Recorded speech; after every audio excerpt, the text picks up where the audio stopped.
नमस्कार। आज 18 जून 2025 है और हम आज भारत से जुड़ी कुछ अहम खबरों पर बात कर रहे हैं। जी। हमारे पास कई समाचार लेख हैं और कोशिश रहेगी कि इनके पीछे की जो ज़रूरी बातें हैं उन्हें समझें। बिल्कुल, गहराई में जाकर समझने की कोशिश करते हैं। तो चलिए सबसे पहले एक बड़ी खबर लेते हैं, अंतर्राष्ट्रीय संबंधों से जुड़ी हुई। हाँ। प्रधानमंत्री मोदी और अमेरिकी राष्ट्रपति ट्रंप के बीच काफी लंबी, करीब 35 मिनट फोन पर बात हुई है। अच्छा, 35 मिनट? हाँ, और ये बातचीत हुई है ऑपरेशन सिंदूर के बाद, जो कश्मीर पर तनाव बढ़ा है उसके संदर्भ में। हाँ, वो माहौल तो काफी गर्म है अभी। बिल्कुल। तो प्रधानमंत्री ने इसमें साफ किया है कि भारत किसी तीसरे पक्ष की मध्यस्थता नहीं मानेगा।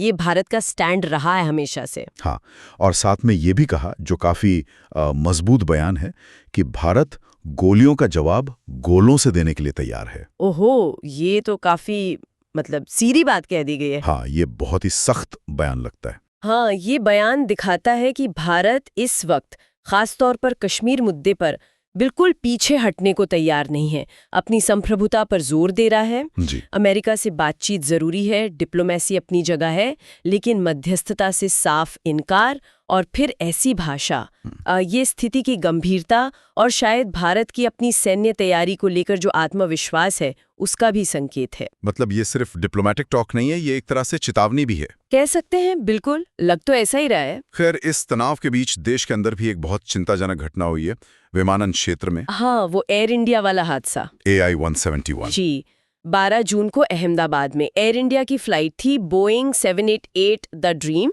हाँ। वो एक हॉस्टल ब्लॉक से टकरा गई। बहुत ही भयानक हादसा। जी हाँ, बेहद दुखद। विमान में 241 लोग थे, सबकी मौत हो गई और जमीन पर भी जाने गई। हाँ, सिर्फ एक व्यक्ति बचा है ना? हाँ, केवल एक। ये तो चमत्कार ही है, पर इसका असर अब दिख रहा है। कैसे? जी। उनके मुताबिक 12 से 17 जून के बीच, सिर्फ 5-6 दिनों में 83 वाइड बॉडी उड़ानें रद्द हुई हैं। 83? हाँ, और इनमें से 66 तो यही बोइंग 787 थी। बाप रे, तो ये तो यात्रियों के लिए बड़ी बड़ी दिक्कत है और एयरलाइन की साख पर भी सवाल उठता है। बिल्कुल, ये बहुत बड़ा मुद्दा है। यात्रियों की सुरक्षा सबसे पहले है। हाँ। और जाहिर है जांच चल रही है कि यह हादसा हुआ कैसे। हाँ, उस जांच का इंतजार रहेगा। अच्छा, चलिए अब जरा मौसम की बात करते हैं। गुजरात से खबर है। हाँ। मानसून। जी, दक्षिण पश्चिम मानसून वहाँ तय समय से 2 हफ्ते पहले आ गया है। 2 हफ्ते पहले? हाँ, ये तो काफी जल्दी है। हाँ। और 200 से ज्यादा तालुकाओं में भारी बारिश हुई है। कुछ जगहों पर तो 17 जून को 100 mm से भी ज्यादा बारिश रिकॉर्ड हुई। 100 mm एक दिन में, तो तापमान तो गिरा होगा फिर। हाँ, तापमान में गिरावट आई है। हालांकि आज भी करीब 32 डिग्री सेल्सियस है।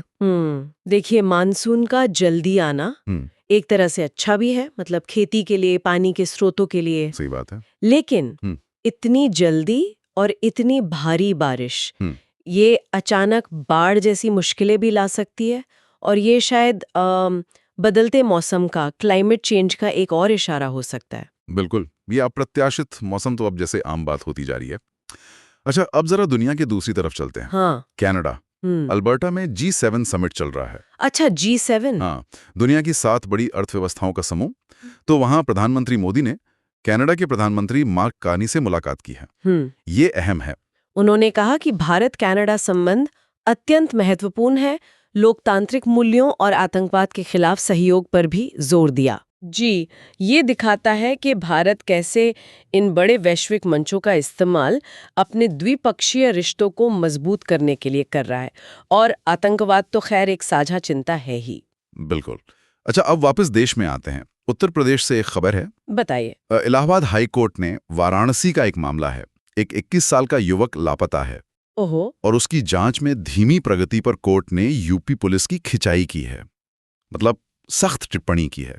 ये जरूरी है। जब ऐसे मामले होते हैं नागरिकों की सुरक्षा से जुड़े हुए, तो न्यायपालिका की भूमिका बहुत अहम हो जाती है, पुलिस की जवाबदेही तय करना। हाँ, कोर्ट ने 9 जुलाई तक डिटेल जवाब मांगा है पुलिस से। उम्मीद है इससे जांच में तेजी आएगी। जी, और चलिए जाते जाते 2 छोटी सुर्खियां और। हाँ। एक तो ज्योतिष कॉलम में आज 18 जून के राशिफल और टैरो कार्ड रीडिंग पर लेख है। अच्छा, और दूसरी, पश्चिम बंगाल में करीब 460 कॉलेजों की 9 लाख यूजी सीटों के लिए एडमिशन पोर्टल खुल गया है। पहली मेरिट लिस्ट 6 जुलाई को आएगी। चलिए, छात्रों के लिए जरूरी जानकारी। हाँ, तो आज हमने देखा एक तरफ अंतर्राष्ट्रीय तनाव और कूटनीति है, दूसरी तरफ देश में विमानन सुरक्षा का बड़ा संकट, मौसम का बदलता मिजाज भी है, और फिर न्यायपालिका की सक्रियता भी। सही कहा आपने। ये सब घटनाएं मतलब ऊपरी तौर पर तो अलग अलग दिखती हैं, जी, लेकिन सोचने वाली बात यह है कि ये आपस में कैसे जुड़ती हैं। क्या अंतर्राष्ट्रीय तनाव का असर घरेलू नीतियों पर होता है, या जैसे ये विमान हादसा हुआ, ये एक तकनीकी विफलता है, इसका असर डिप्लोमेसी पर कैसे पड़ सकता है?